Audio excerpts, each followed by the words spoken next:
começando mais um Gerais Negócios. Angélica, hoje o tema é sensível, mas a gente vai pegar pesado com ele. Vamos lá. Vamos lá? Vamos lá. Bom, eu tenho muito prazer, nós temos, né, muito prazer em receber Samir Jacó, direto de Tuiutaba. Seja muito bem-vindo. Que prazer, que prazer. Nossa vizinha aqui, né? É, tá pertinho. E a gente vai falar de política por quê? Porque tu tem uma grande história política, né? Ao que parece. É verdade. Então eu queria que tu passasse o seu currículo, a sua biografia para os nossos ouvintes, telespectadores. Por favor, fica à vontade. Bom, pessoal, eu sou tuiutabano, né?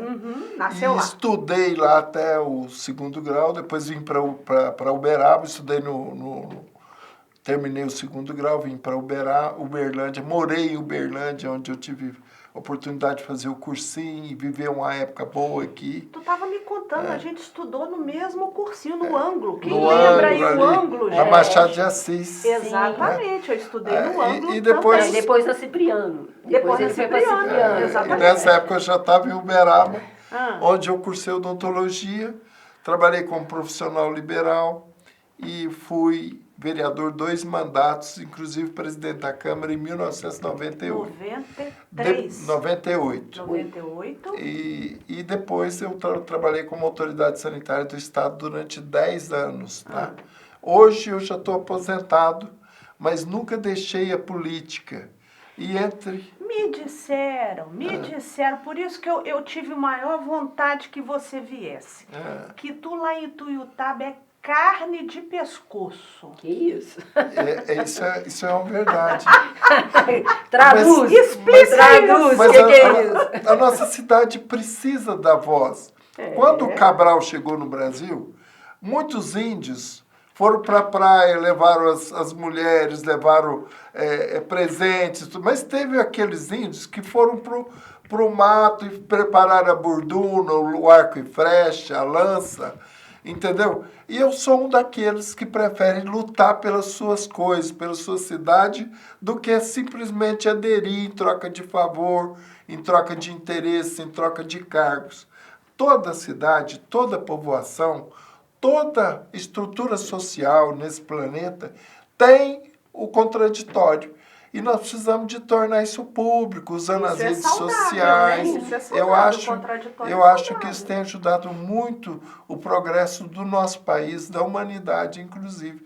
Porque a pessoa ele está numa situação de indiferença, ele não tem o atendimento médico que ele precisa, não é verdade? Ele está sem apoio, lá na rua dele não tem o esgoto, o asfalto de péssima qualidade, ele está pagando o IPTU muito caro. Por exemplo, em Tuiutaba nós temos um bairro, como o bairro Pirapitinga, que não tem uma praça, entendeu? As ruas cheias de buraco, o IPTU lá gira em torno de R$700 por casa. Eu tenho um filho que mora em Uberlândia, no Jardim Patrícia, que eu vi, ele paga R$180 de IPTU. Olha a diferença, e a diferença do serviço prestado aqui em Uberlândia e do serviço prestado em Tuiutaba, não é verdade? Então nós temos que lutar contra isso. Quantos habitantes hoje tem em Tuiutaba? Em Tuiutaba aconteceu um fenômeno, porque ela diminuiu de 105, 106 para 97 mil. Entendeu? Depois de muito, inclusive, pedindo para as pessoas pelo WhatsApp, porque não foram entrevistadas, essa coisa toda, só conseguiram chegar em 100 mil habitantes. Mas aí é problema do IBGE. É outra questão. Deve ser também mas- as pessoas flutuantes que eles falam, né? Que às vezes sai para estudar e não conta. Não Mas sei. existem algumas questões que são preocupantes. Por exemplo, eles localizaram mais de 9 mil imóveis fechados sem moradores em Tuiutaba. E eles mandavam outra pessoa para verificar aquilo que estava na ficha e foi constatado isso aí. Então, o que acontece é o seguinte, Tuiutaba não tem um projeto de desenvolvimento sustentável de médio, curto e longo prazo. E Tuiutaba não tem uma estratégia para criar um polo de produção, entendeu? De geração de emprego e renda. Mas isso aí, todas as cidades menores, do interior, não é? Pois é, mas aí no de caso, norte a sul, nós né? precisamos de mudar isso. Sim, precisa. Eu tive em Catalão, eu tive em Mineiros, uma cidade que é metade de Ituiutaba, tem 2 faculdades de medicina e Ituiutaba não conseguiu até... Agora, Jataí, em 1983, se você me permite, eu fui para Jataí, de Caçu até Jataí era estrada de terra, até na Barra. Isso em 1983, Jataí tinha 45 mil habitantes e Ituiutaba já tinha 90 mil habitantes, 80 mil habitantes. Isso em 1983. Fazem quantos anos? Fazem quase 40 anos. 40 anos. Isso. Hoje Jataí tem 150 mil habitantes, tem faculdade de medicina, né? E então, quer dizer, algo parece mil habitantes. Agora, me explica uma coisa, eu quero a sua opinião Isso aqui, na verdade, é um diagnóstico. Sim, a gente tem que... Não é que você está ofendendo a minha cidade, mas eu preciso mostrar a realidade para, a partir da realidade, do diagnóstico, a gente buscar uma solução para melhorar. A gente está pegando hoje aqui Uberlândia como exemplo. Uma cidade de modelo para a nossa discussão. Por exemplo, eu queria a sua opinião sobre o seguinte. Uberlândia não é um modelo para a nossa discussão. Não, Uberlândia não. Uberlândia é um modelo para o Brasil. Eu digo o seguinte, de quem é a culpa por esse, digamos assim, subdesenvolvimento? O político brasileiro hoje, ele sempre foi e parece que não evoluiu. Ele continua despreparado. Concordo. Aquela ideia do Partido Novo, do político com currículo e preparado, parece que não vingou muito, não.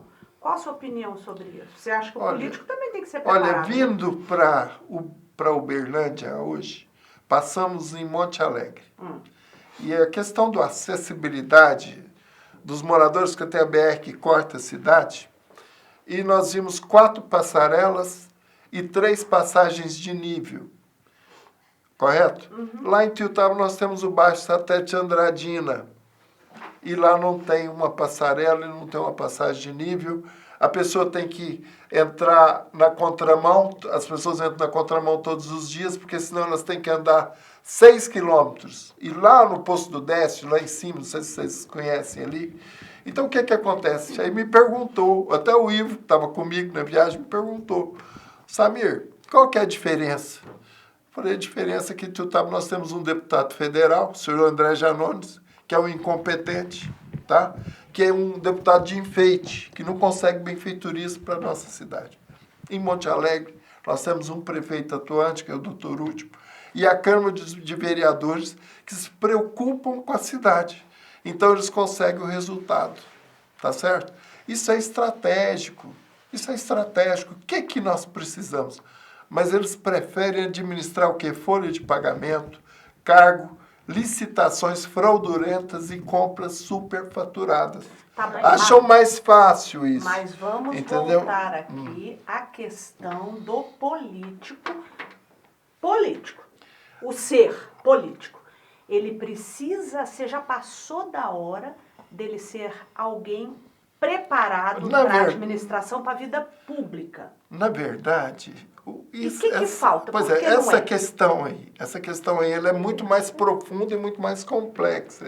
Ela não é uma questão superficial. Não é superficial. Tá certo? Mas então, tem que se debater Então, isso. Primeira coisa, será que eles teriam coragem de, em cidades com mais de tantos mil habitantes, as pessoas tivessem pelo menos o 2º grau ou uma formatura? A Constituição hoje não diz isso, tá certo? Desde que eles sejam alfabetizados, eles podem candidatar. Eu acho que isso aí seria uma maneira. Eu tive na Europa há pouco, tive a oportunidade. Sim, você comentou. E lá, as pessoas na Dinamarca que recebem o seguro social, eles não têm direito a voto. Agora eu quero saber quem é o deputado e quem é o senador que vai apresentar um projeto desse. Não é verdade? Então, o que acontece? A pior coisa que aconteceu no Brasil, eu vou falar a primeira delas, reeleição. Com a reeleição veio uma enxurrada de corrupção, de gente despreparada, entendeu?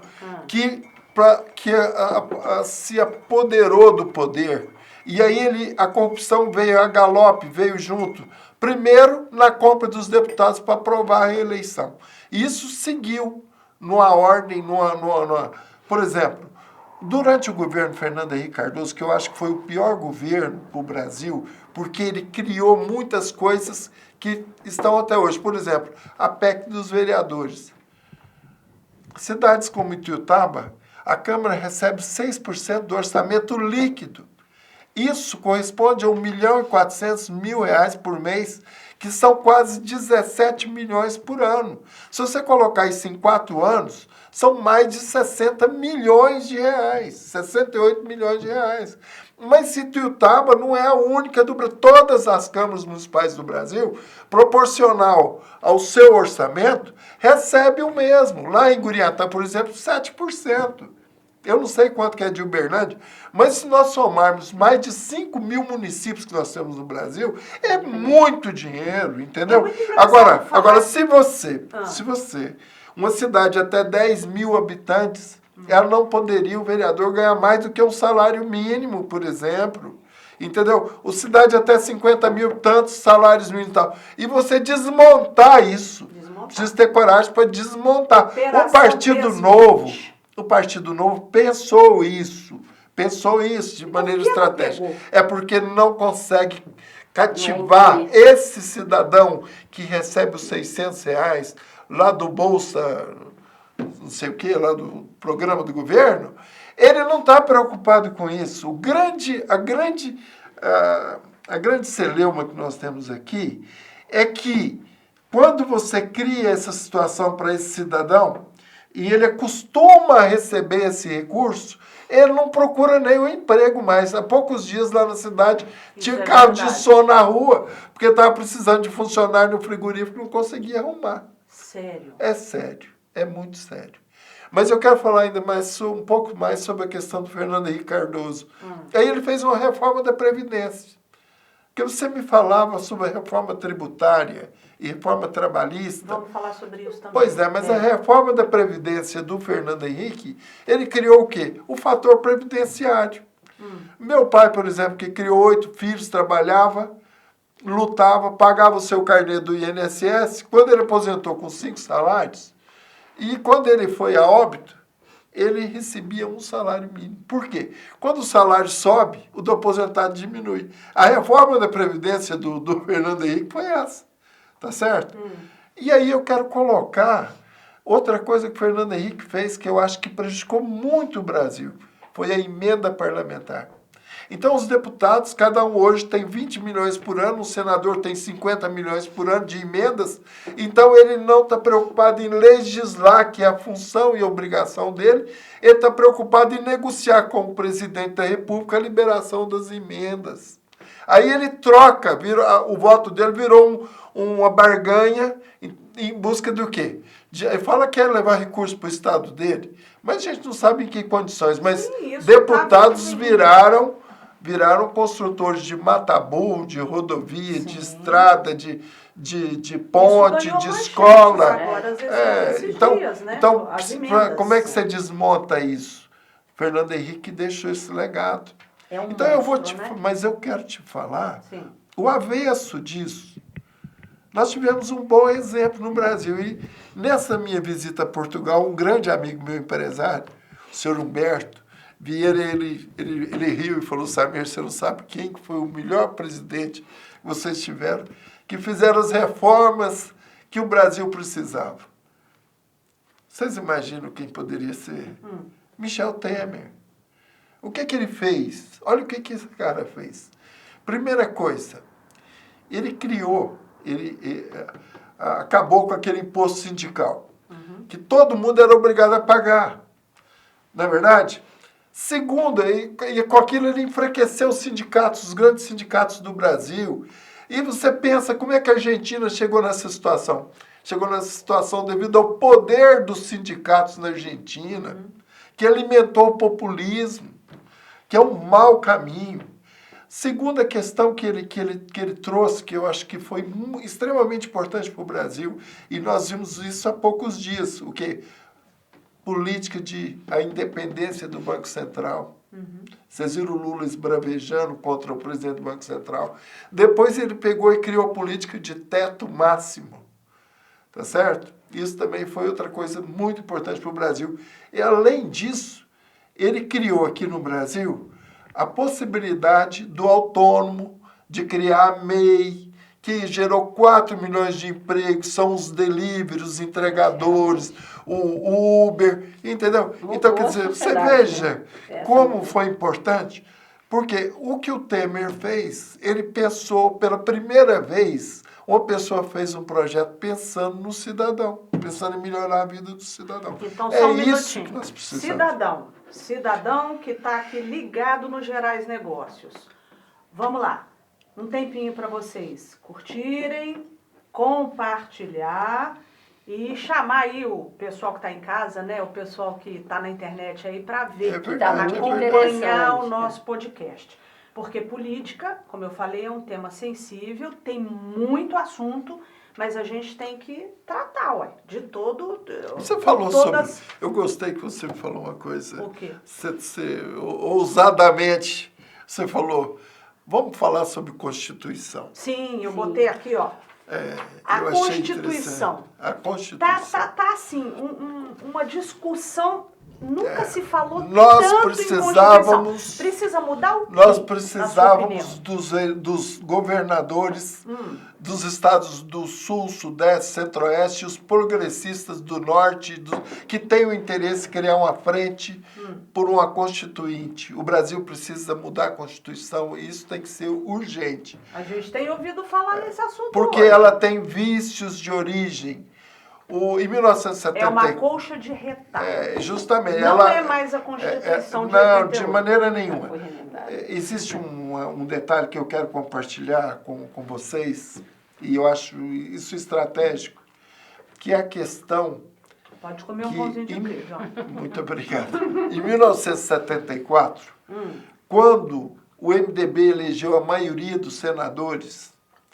O que o governo da época fez, o governo militar, o governo Geisel, ele criou o senador biônico, a figura do senador biônico, que eram escolhidos de maneira... Eu lembro disso, sim, eu lembro. Eu era novinha, mas eu lembro. Isso é importante, porque nenhuma república federativa dos Estados Unidos, até lá no Argentina, no Chile, nenhum deles tem 3 senadores por estado. Todos têm 2. O senador, na verdade, não representa o povo, ele representa o estado, tá certo?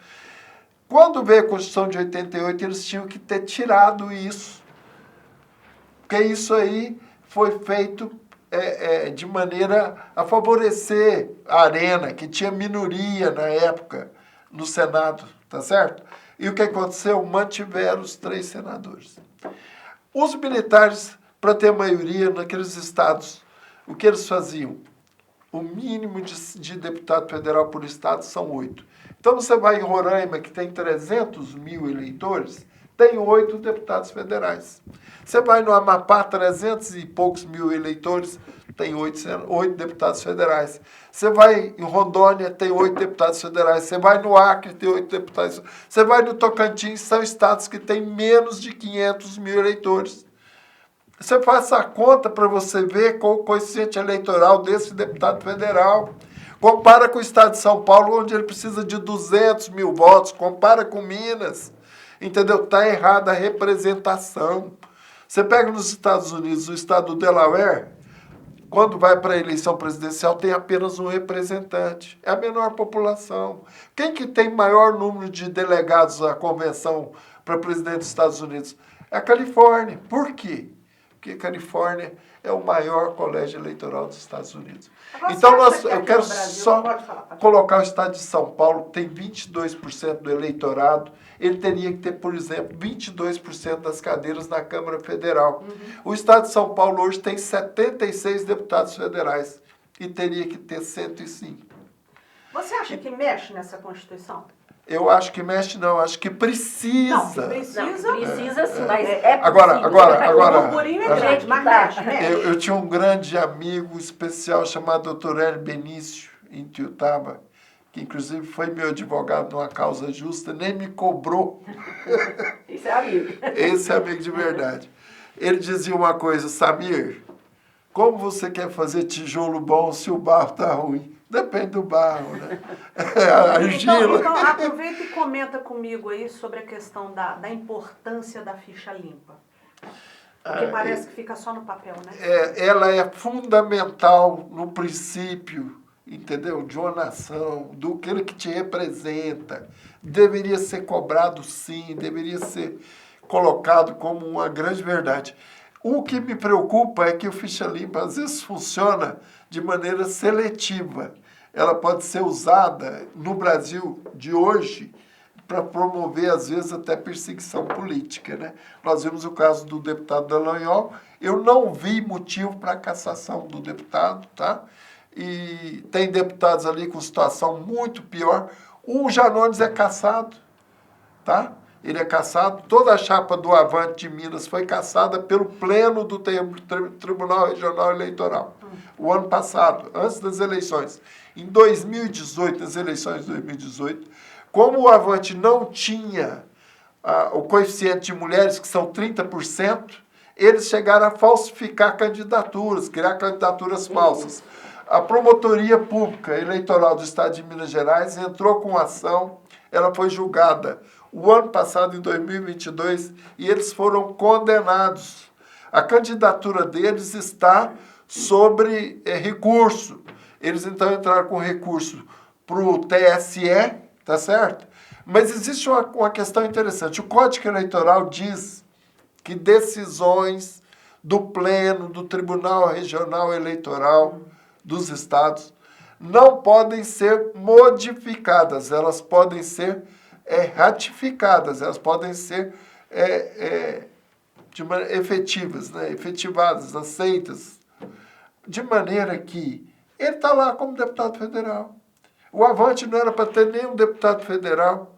Ele não poderia nem ter participado das eleições de 2022.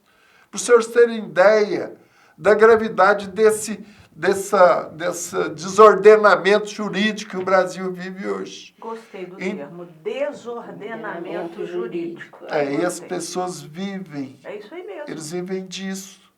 Entendeu? Eles vivem do quê? Eles vivem da leniência. Eles vivem da justiça, que retarda, que atrasa. Eu entrei o ano passado em Tiutaba, teve uma exposição, e a prefeita contratou alguns artistas. E eu, então, entrei com ação solicitando os documentos, a licitação e os contratos dos artistas. Tá certo? Sabe quando é que eles me entregaram isso? Semana retrasada. Quer dizer, isso foi em setembro do ano passado. Então, quer dizer, o tempo conta contra o cidadão de bem, contra a pessoa. Então, na verdade, a prefeitura, ela contou com esse fator tempo a favor dela. Ela quer esticar o tempo. Agora, vamos falar de Minas, né? Minas são várias. O governador Zema está aí no início do segundo mandato, né? 6 meses, né, Angélica? É isso. E aí? Como é que você está vendo esse papel aí do Zema, nesse Como é que começo está Minas hoje? Como que você enxerga essa visão aí de Minas Gerais? Minas é cara. Minas é muito cara. Minas se especializou em cobrar impostos. Nisso ela é eficiente. Mas em prestar serviço para o povo, e lamentavelmente ela é extremamente... Ela tem uma dívida enorme com a sociedade, o governo de Minas. E o governo de Minas sempre justifica a falta de ação em outros governos que foram perdulários, que foram inconsequentes, que geraram dívidas, empobrecimento do Estado. Em Minas só se discute folha de pagamento de funcionário.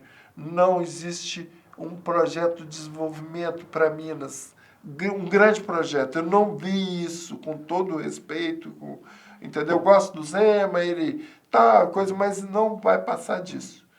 Eu vejo, por exemplo, o exemplo da Polícia Civil de Minas. Se você procurar Polícia Civil, Polícia Militar, é uma contrariedade enorme com o que o governo tem feito, na área de segurança pública.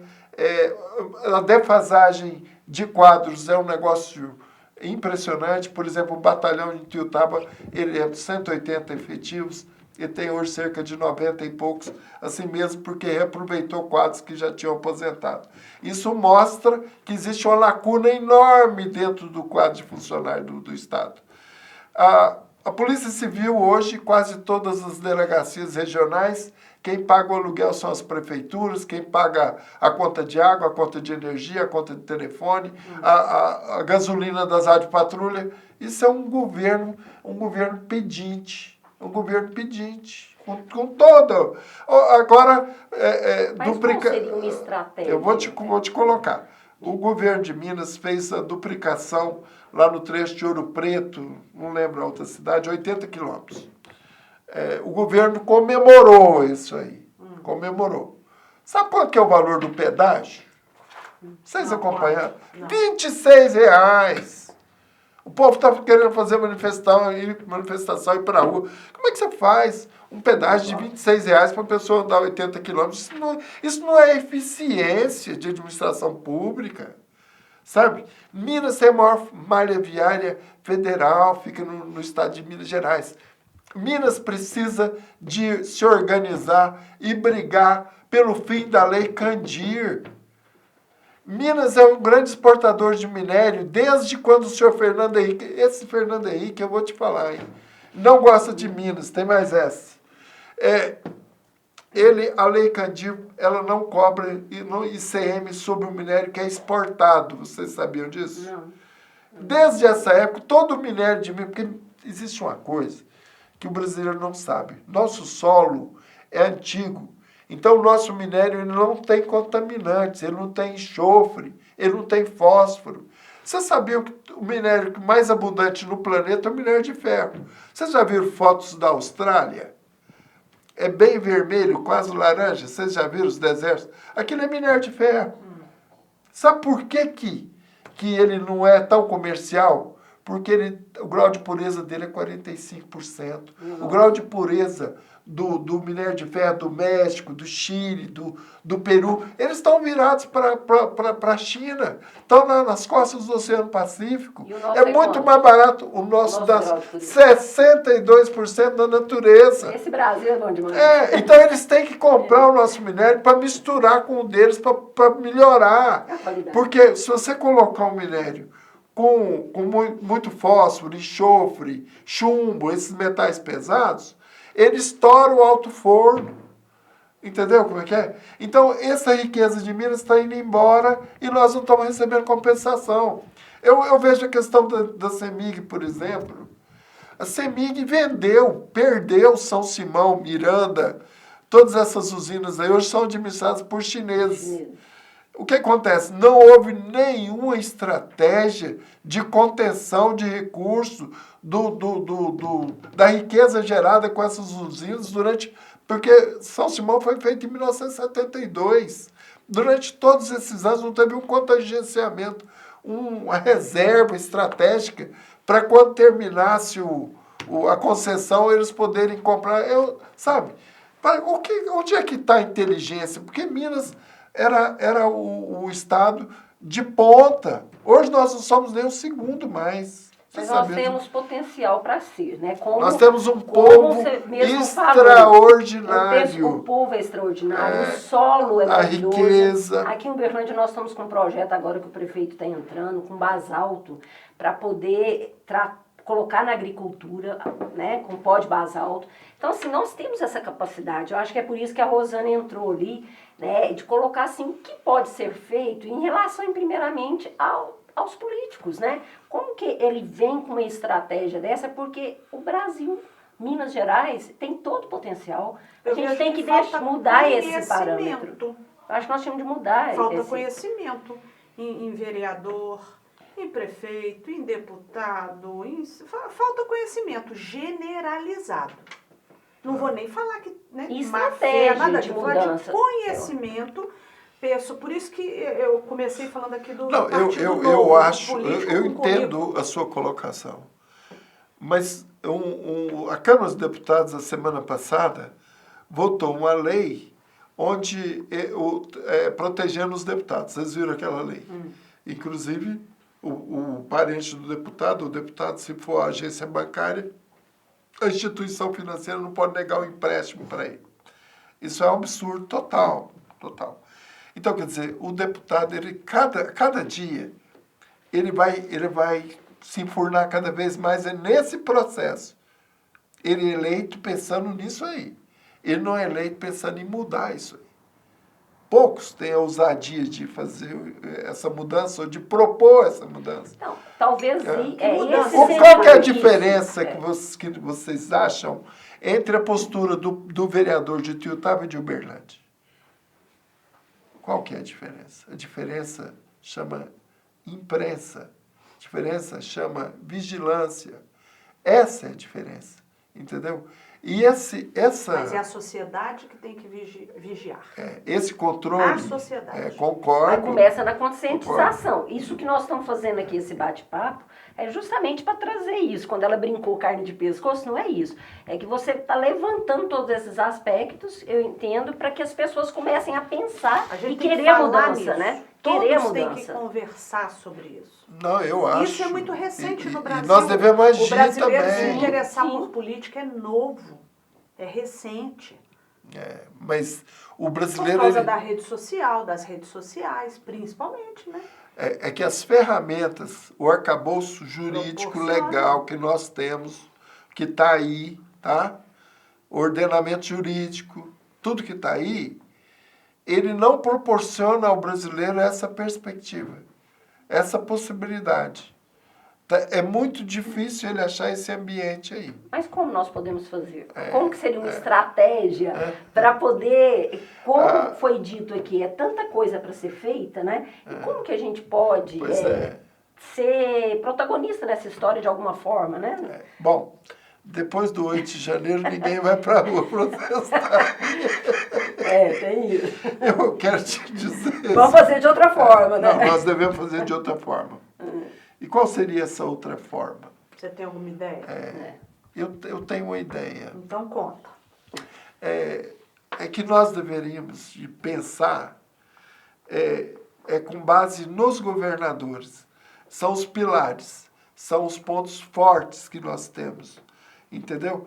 Esses governadores criarem a frente em defesa da democracia, das instituições, da Constituição, de que se cumpra a Constituição, por exemplo, os valores individuais, os direitos, né, individuais.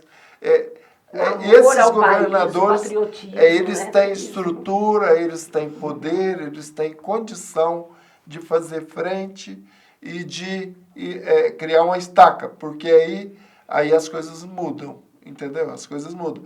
Mas precisa ter um projeto consistente falando sobre isso. A segunda questão, nós temos que resgatar o voto auditável. Não é possível uma democracia onde você não possa contar o voto, tá? Isso aí não tem condição. Não é possível uma democracia onde o ministro do STF vai no Congresso pedir voto para o voto não ser auditável. A Constituição fala que o voto ele é sagrado, ele é a primeira manifestação do sistema democrático. Sim. Então, esse voto ele tem que ser passível de contestação, tá? Então, a terceira questão, que eu acho que para a gente poder mudar esse cenário que nós estamos vivendo aqui, é acabar com a reeleição. Nós precisamos de acabar com o instrumento da reeleição no Brasil, que é um gerador de corrupção, tá? De uso de máquina pública. Essas coisas, aliadas a uma quarta, entendeu? Eu torço ainda para o Alckmin assumir o poder no Brasil, tá? Eu acho que seria ele tem muito mais competência do que o Lula.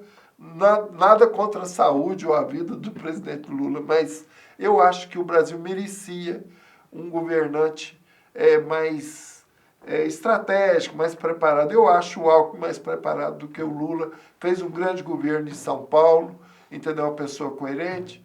E eu acho que essas quatro coisas juntas mudariam muito o cenário brasileiro, profundamente, com certeza. Para onde que a gente vai? Para onde que nós vamos? Para onde que a gente vai? O mundo precisa do Brasil. Com certeza. Com certeza. Não existe espaço. Com certeza. Não existe espaço. Eu vou fazer uma declaração complexa aqui agora. Vamos lá. A tendência do mundo é moeda lastreada em ouro. Essa é a tendência mundial. Se você pegar economias como a dos Estados Unidos, por exemplo, que emite muito dinheiro, que tem muita dívida, entendeu? Está passando por grande dificuldade. A valorização do real, nós estamos assistindo todos os dias, a desvalorização do dólar, é devido à grande quantidade de moeda estrangeira que está entrando no Brasil. Por quê? Porque países igual, por exemplo, no Japão, o juro bancário é negativo. Na Noruega, o juro bancário é negativo. Tá certo? Em vários países. Então, vamos colocar uma situação que nos Estados Unidos tem mais de 3 milhões de americanos com mais de 100 anos. Vocês sabiam disso? Não. E eles são aposentados. 100 anos, mais de 100 anos. No Japão tem mais de 1 milhão de japoneses. E você vê que os Estados Unidos tem 3 ou 4 vezes a população do Japão. Então, se você pegar esse cidadão aposentado, ele aplicou o dinheiro dele em fundos de pensão. Os fundos é que pagam a aposentadoria deles. Mas eles não são aposentados com R$ 1.200 por mês. Tá certo? Eles são aposentados com $10 mil, por exemplo. Então, tem vários casos. Mas eles aplicam o dinheiro em países emergentes como o Brasil, onde o juro está 13,75, onde a economia ainda dá rentabilidade, para poder conseguir funcionar isso lá, para poder pagar. Entendeu? Porque lá, se ele aplicar no banco lá, ele vai receber negativo, é menos, ele vai ficar com dinheiro no banco, o banco vai cobrar dele para guardar o dinheiro. Você entendeu? Então, você vê onde é que o Brasil surge? O Brasil surge aí, tá? O Brasil tem a maior reserva mineral do mundo.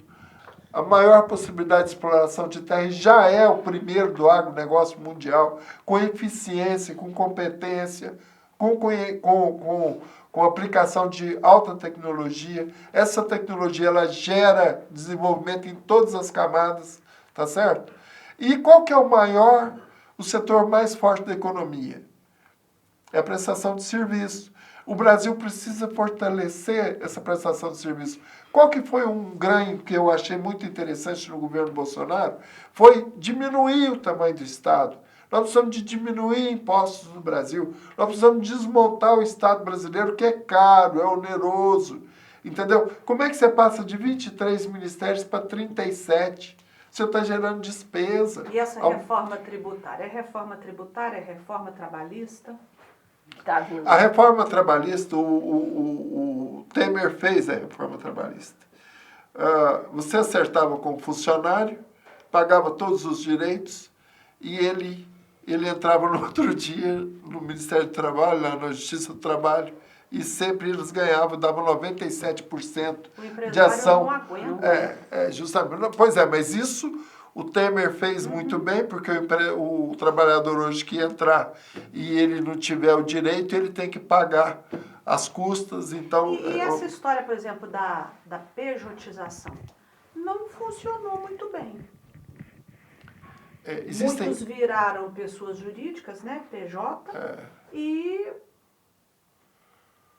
quando chega na justiça... Nisso, né? Não, pois é, porque eu te falo para você, Fabricante. Chega na justiça, volta para trás. O Brasil parece um circo, né? Porque o Brasil, na verdade, o arcabouço brasileiro é de país socialista. Sim. Que criou uma quantidade enorme de vantagens e de benefícios para setores e tal. Como reverter? O sistema, quando a gente fala em sistema, nós estamos falando disso aí. Nós estamos falando de garantia dos direitos, dos interesses, da situação. Por exemplo, o deputado federal, quando ele aposenta, isso é outra criação do Fernando Henrique Cardoso, é o rei, o mais criativo de todos.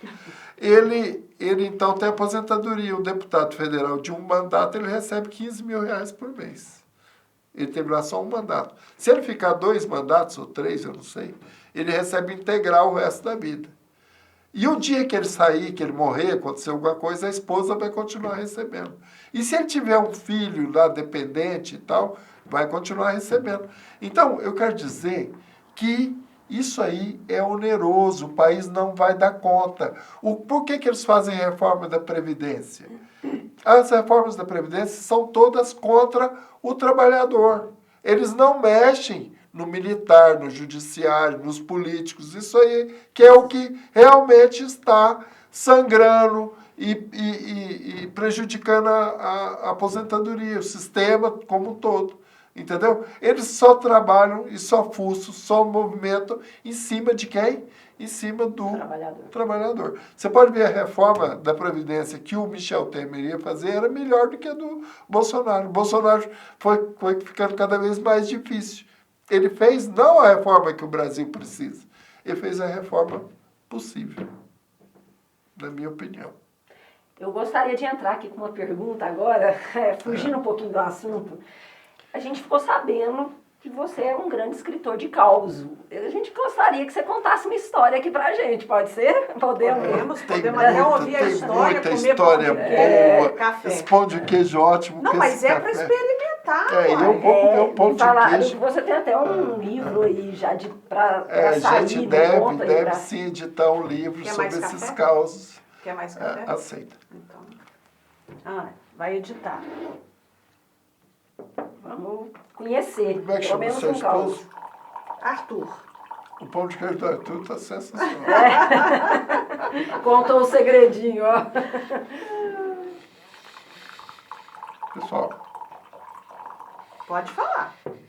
Você fez ele comer o pão de queijo, agora aguarda. Com a boca cheia não vai, Angélica. Aqui. Vamos pôr mais café enquanto isso, vou não... O Salmo não pega não, com a boca cheia o Salmo... Pessoal, dá uma desviada. Pode falar. Aí. Todo ouvidos. Aí, vou colocar aqui. Essa história se passou lá em Córrego Danta. E eu tenho um cunhado que é de lá, o Carlos, ele é engenheiro agrônomo, o Carlos Garcia me contou essa história. E eu escrevi o caos. Mas, na verdade, o caos passava na Semana Santa, mas eu coloquei que o padre pediu que fosse feita a Via Crucis do Tiradentes, porque as cidades todas da região fariam o mesmo, aí ele queria um negócio diferente.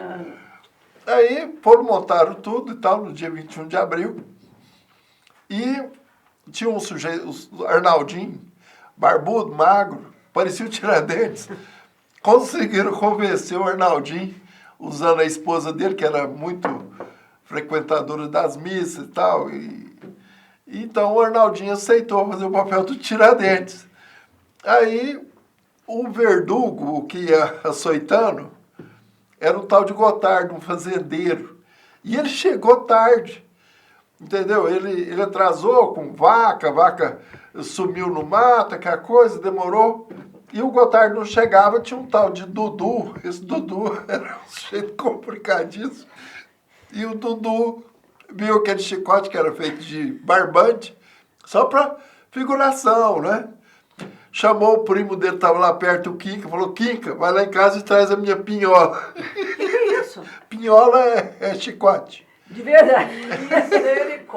E sai a Via Cruz. E o Dudu batendo no Arnaldo. Pá! De verdade mesmo. E o Arnaldo falou, vai devagar com isso aí. Ele falou, fica calado, só. Tiradentes sofreu calado. Era só encenação. Isso o sangue começou a sair nas costas do Arnaldinho. Meu Deus. Uma tal de Dona Efigênia, viúva do desembargador, que era da região, a família dela foi lá prestigiar a Via Cruz, gritou, gente, eu nunca vi uma encenação tão realista. Era sangue de verdade. Ninguém levou extrato de tomate, nada. Não, era de verdade. Tá vendo, né? Nós que mexemos com aqui, ó, o diretor que mexe com encenação, na hora você acha um doido, hein? O mais curioso é que na vida real você acha histórias muito mais engraçadas do que as pessoas tentam escrever. Eu busco nas comunidades, conversando com as pessoas. É isso, entendeu? Lá em João Pinheiro, eu conheci um personagem extraordinário, que é o Itagiba Ribeiro. Fantástico. O Itagiba, então, em cada local tem um sujeito interessante. Em Capinópolis, quando o Rondon fez a rodovia da produção, que é Capinópolis e Piaçu, ele foi homenageado lá em Capinópolis. Nosso Rondon Pacheco? Nosso Rondon Pacheco. O Rondon tem primeiros graus lá em Tuiutaba, vários parentes próximos ligados à mãe dele, né? Que é Vilela, né? O Rondon, então, o prefeito era do UDN e o vice era do PSD. O PSD era ligado à Associação Comercial. E o DN era ligado ao presidente do Sindicato Rural. E veio o Opala 4 portas lá de Belo Horizonte, né? Então o Rondon, vocês lembram dele? Ele não era muita estatura, entrou atrás, aí entrou o prefeito do lado, o vice do outro. Aí entrou o presidente do Sindicato Rural, aí foi entrando, aí ele falou, ele fez assim, avançou um pouquinho e falou, para, eu vou descer. Rondon era ótimo, uma inteligência. Na verdade, aí eles se mancaram. E aí você está reunindo para publicar esses causos. Escrevi um do Homero Santos, até o Felipe, né? Felipe Atier, genro, né? Gostou muito aqui, foi muito comentado aqui em Uberlândia o caos dele, sabe? Já tem muitas histórias. Legal. Do Rômeo eu escrevi também, que o Rômeo de Tuiutaba, né? O Rômeo tem muita coisa.